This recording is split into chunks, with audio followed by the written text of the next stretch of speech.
নমস্কাৰ প্ৰিয় ছাত্ৰ ছাত্ৰীসকল, তোমালোকক আমাৰ বিদ্যাৰ্থী পইণ্ট ইউটিউব চেনেলটোলৈ স্বাগতম জনাইছোঁ। আশা কৰোঁ তোমালোকৰ ভাল। আমি তোমালোকৰ আগন্তুক হাইস্কুল শিক্ষান্ত পৰীক্ষাৰ সহায়ক হোৱাকৈ আমি কিছুমান প্ৰশ্নৰ চিৰিজ লৈ আহিছোঁ। এই প্ৰশ্নবিলাক আমাৰ তোমালোকৰ কিতাপৰো হ'ব পাৰে, নতুবা আগতে হৈ যোৱা হাইস্কুল শিক্ষান্ত পৰীক্ষাৰ কিছুমান বহুত দৰকাৰী প্ৰশ্নও থাকিব পাৰে। গতিকে আজি মই তোমালোকৰ সাধাৰণ বিজ্ঞানৰ পোহৰ নামৰ চেপ্টাৰটোৰ এটা most ইম্পৰ্টেণ্ট কুৱেশ্যন তোমালোকলৈ আগবঢ়াম। গতিকে আশা কৰিছোঁ তোমালোকে নিশ্চয় বুজি পাবা। যদি বুজি পোৱাত বা বুজি নোপোৱা তেনেহ'লে তোমালোকে কমেণ্ট কৰিবলৈ নাপাহৰিবা, কমেণ্ট কৰি জনাবা আৰু তোমালোকৰ বন্ধু বান্ধৱীসকলকো ভিডিঅ'টো শ্বেয়াৰ কৰি দিবা। প্ৰশ্নটোৰ মাজলৈ আগবাঢ়িছোঁ। ঠিক আছে, প্ৰশ্নটো দিয়া আছে আমাক উত্তল দাপোন এখনৰ বিবৰ্ধন 1/n। যদি ফকাচ দৈৰ্ঘ্য f হয় তেন্তে প্ৰতিবিম্বৰ অৱস্থান উলিয়াব লাগে। লগতে উলিয়াব লাগে লক্ষ্য বস্তুৰ অৱস্থান, তাকো কিহত প্ৰকাশ কৰিব লাগে? আমি ভাঁজ ব্যাসাৰ্ধ আৰৰ সহায়ত প্ৰকাশ কৰিব লাগে। গতিকে আমি দিয়াটো লিখি লওঁ। দিয়া আছে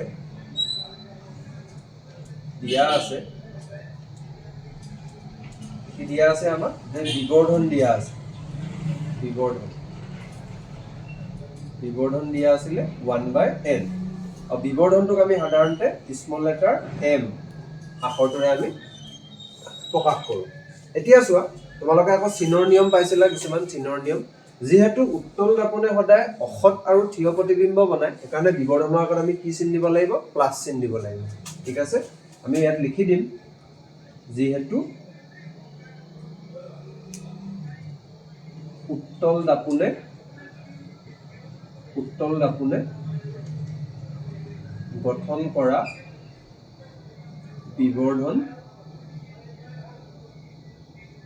ধনাত্মক। ঠিক আছে, যিহেতু উত্তল দাপোনে অসৎ প্ৰতিবিম্ব গঠন কৰে, সেইবাবে উত্তল দাপোনে উৎপন্ন কৰা বিবৰ্ধন সদায় ধনাত্মক। এতিয়া চোৱা, আৰু আমাক কি দিয়া আছে? ফকাচ দৈৰ্ঘ্য দিয়া আছে। ফকাচ দৈৰ্ঘ্য স্মল লেটাৰ f। গতিকে আমি লিখি লওঁ যে ফকাচ দৈৰ্ঘ্য কিমান দিয়া আছে আমাক? ফকাচ দৈৰ্ঘ্য দিয়া আছে স্মল লেটাৰ f। আৰু আমাক দিয়া আছে ভাঁজ ব্যাসাৰ্ধ দিয়া আছে। ভাঁজ ব্যাসাৰ্ধ আমাক কিমান দিয়া আছে? ভাঁজ ব্যাসাৰ্ধ আমাৰ স্মল লেটাৰ আৰত দিয়া আছে। এনে সাধাৰণতে আমি ভাঁজ ব্যাসাৰ্ধটো কেপিটেল লেটাৰ আৰত প্ৰকাশ কৰোঁ। ঠিক আছে, আমাৰ এতিয়া কি নিৰ্ণয় কৰিব লাগে? প্ৰতিবিম্বৰ অৱস্থান আৰু লক্ষ্য বস্তুৰ অৱস্থান। তেনেহ'লে আমি লিখি লওঁ, আমাক কি নিৰ্ণয় কৰিব লাগে? প্ৰতিবিম্বৰ অৱস্থান।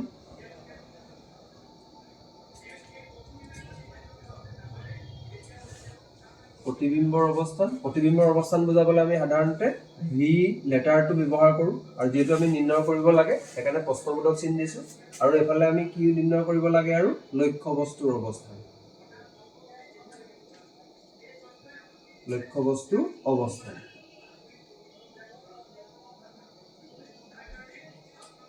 বস্তুৰ অৱস্থানটোক আমি সাধাৰণতে ইউ নামৰ লেটাৰটোৰে ব্যৱহাৰ কৰোঁ। চোৱা, এতিয়া আমি এতিয়া কেনেকৈ উলিয়াম এইকেইটা বস্তু? সেইকাৰণে আমাক এটা বস্তু যে দিয়া আছিলে বিবৰ্ধন 1/n, আমি তাৰ সহায়ত আমি লক্ষ্য বস্তুৰ অৱস্থান, প্ৰতিবিম্বৰ অৱস্থান আমি নিৰ্ণয় কৰিব পাৰিম। এতিয়া আমি লিখি ল'ম, ইয়াতে আমাক কি দিয়া আছিলে? যে বিবৰ্ধন 1/n। গতিকে আমি লিখি ল'ম, যিহেতু বিবৰ্ধন ইকুৱেল টু কিমান লিখিম? 1/n। আমাক দিয়া আছিলে বিবৰ্ধনটো 1/n। আকৌ বিবৰ্ধন বুজাবলৈ আকৌ আমি সাধাৰণতে কোনটো লেটাৰ ইউজ কৰোঁ? এম নামৰ লেটাৰটো ইউজ কৰোঁ। কিয় ইউজ কৰোঁ এম নামৰ লেটাৰটো? কাৰণ বিবৰ্ধনটোক ইংৰাজীত মেগনিফিকেশ্যন বুলি কয়, আৰু মেগনিফিকেশ্যনটোৰ ফাৰ্ষ্ট লেটাৰ আমি এমৰ সহায়ত প্ৰকাশ কৰিছোঁ। এতিয়া চোৱা, তোমালোকে আকৌ জানা নহয় যে বিবৰ্ধন উলিওৱা আমাৰ ওচৰত কি আছিলে? কিছুমান সূত্ৰ আছিলে। তাৰে এটা সূত্ৰ কি আছিলে? যে m equal to minus v/u, বা আৰু এটা পাইছিলা তোমালোকে m ইকুৱেল টু h'/h। ইয়াতে v আছিলে প্ৰতিবিম্বৰ দূৰত্ব, u আছিলে লক্ষ্য বস্তুৰ দূৰত্ব, h আছিলে প্ৰতিবিম্বৰ উচ্চতা, আৰু h আছিলে লক্ষ্য বস্তুৰ উচ্চতা। এতিয়া তোমালোকে মোক ক'বা, ছাৰ আপুনি যে দুটা ফৰ্মুলা লিখিলে, আমাৰ কিতাপততো এটা ফৰ্মুলাই আছে। একচুৱেলি তোমালোকৰ কিতাপত থকা ফৰ্মুলাটো এনেকুৱা যে m equal to minus v/u equal to h'/h। এই ফৰ্মুলাটোকে যদি তোমালোকে ছেপাৰেট কৰি লিখা, এনেকুৱা হ'ব।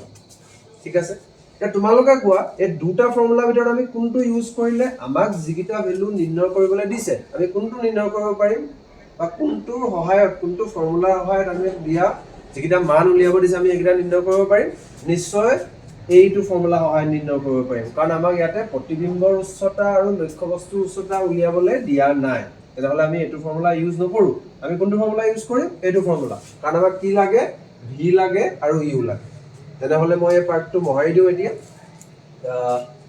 তোমালোকে চাই যোৱা লগতে লিখি যোৱা বহিখন উলিয়াই যাবা এতিয়া চোৱা এমৰ জায়গাত তেনেহ'লে মই কি লিখিম দাপোনে উৎপন্ন কৰা বিবৰ্ধনৰ কাৰণে আমি সাধাৰণতে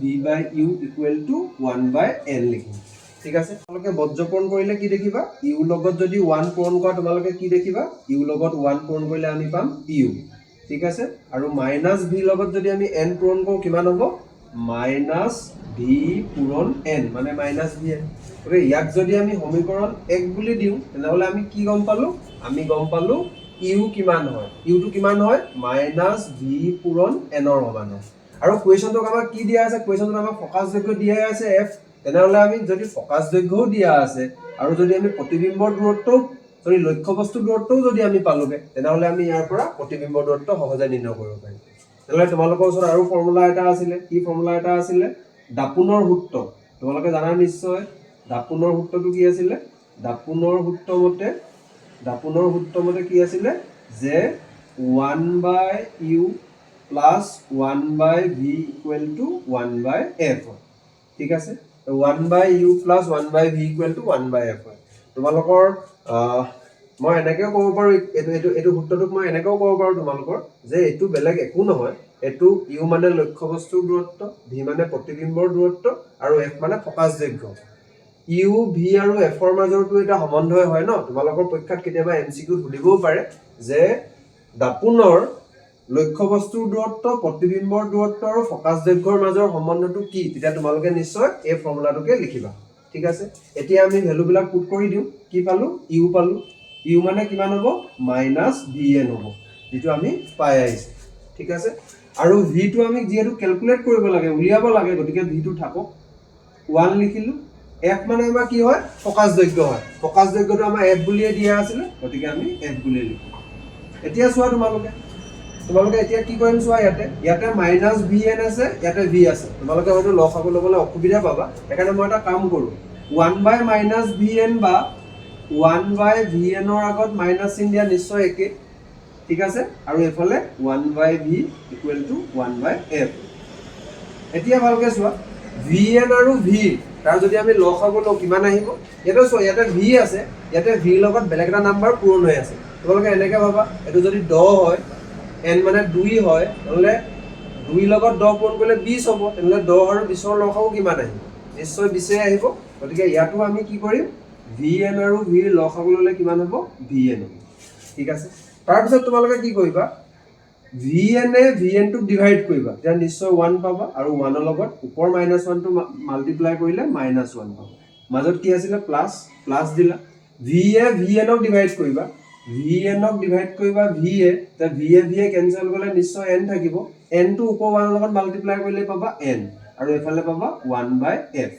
ঠিক আছে তাৰ পিছত তোমালোকে কি কৰিবা -1 + n টো তোমালোকে এনেকে লিখিব পাৰিবা n - 1 বুলি আৰু vn টো তলত আছিল আৰু এফালে 1/f এতিয়া তোমালোকে বজ্ৰপূৰণ কৰিলে কি দেখিবা vn ৰ লগত 1 পূৰণ কৰিলে vn হ'ব আৰু এফালে f * n - 1 হ'ব f * n - 1 ঠিক আছে এটা আমি কি উলিয়াবলৈ গৈ আছো ইয়াৰ পৰা আমি যেহেতু u ভ্যালুটো -vn বহাই দিছিলো গতিকে আমাৰ ইয়াৰ পৰা v ওলাব এটা তোমালোকে চোৱা v লগত n টো পূৰণ হৈ আছে n টো যদি মই ৰাইট সাইডে লৈ যাও এনেকে লৈ যাও কি বুলি কয় পক্ষান্তৰ কৰা বুলি কয় পক্ষান্তৰ কৰিলে কি হ'ব এফালে যদি পূৰণ হৈ থাকে ইফালে গলে হৰণ হ'ব গতিকে v * n = f * n - 1 আছিল গতিকে ইয়াৰ পৰা আমি কি পাম v = f * n - 1/n পাম ঠিক আছে আকৌ আমাৰ কোৱেশ্যনটো কি বুলি কৈছিলে যে যেটো আমি ফকাস দৈৰ্ঘ্য দিয়া আছিল তাত আমি আনসাৰটো ৰাখিলে নহব আমি ভাঁজ ব্যাসাৰ্ধত নিব লাগিব আকৌ তোমালোকে পাই আহিছিলা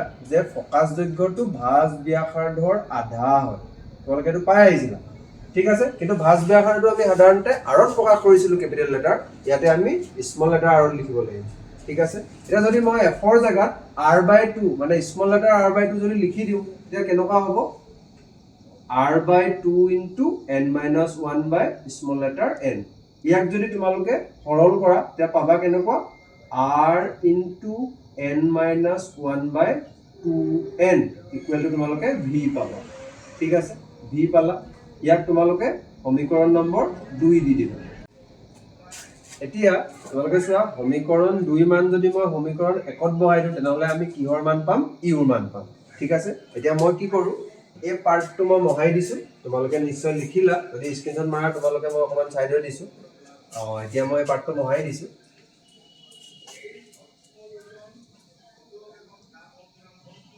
ঠিক আছে এতিয়া আমি সমীকৰণ 1ৰ পৰা কি পাম চোৱা সমীকৰণ 1ত আমাৰ কি দিয়া আছিল আমাৰ সমীকৰণ 1ত দিয়া আছিল u = -vn তাত যদি মই সমীকৰণ 2 মানটো বহাই দিও তাহলে কি পাবা মাইনাস ডাল থাকিব অনলি v জায়গাত আমি কি বহাম v জায়গাত বহাম r * n - 1/2n ঠিক আছে গতিকে মই v জায়গাত বহাম r * n - 1/2n আৰু এফালে v লগত n টো মাল্টিপ্লাই হৈ আছিল গতিকে ইয়াটো n টো মাল্টিপ্লাই হয় এতিয়া চোৱা এটো n ওপৰত আছে এটো তলত আছে মই n আৰু n কেনসেল কৰিলো তেনলে এফালে মই কি পালো -r * n - 1/2 পালো এটো আমাৰ কি উলালে ই উলালে ঠিক আছে এতিয়া আমি কি কৰিম যেটো আমাৰ কোৱেশ্চনটো সুধিছিল লক্ষ্য বস্তুৰ অৱস্থান প্ৰতিবিম্বৰ অৱস্থান আমাৰ এই দুটা সুধিছিল গতিকে আমি লাষ্টত লিখি দিম এতেকে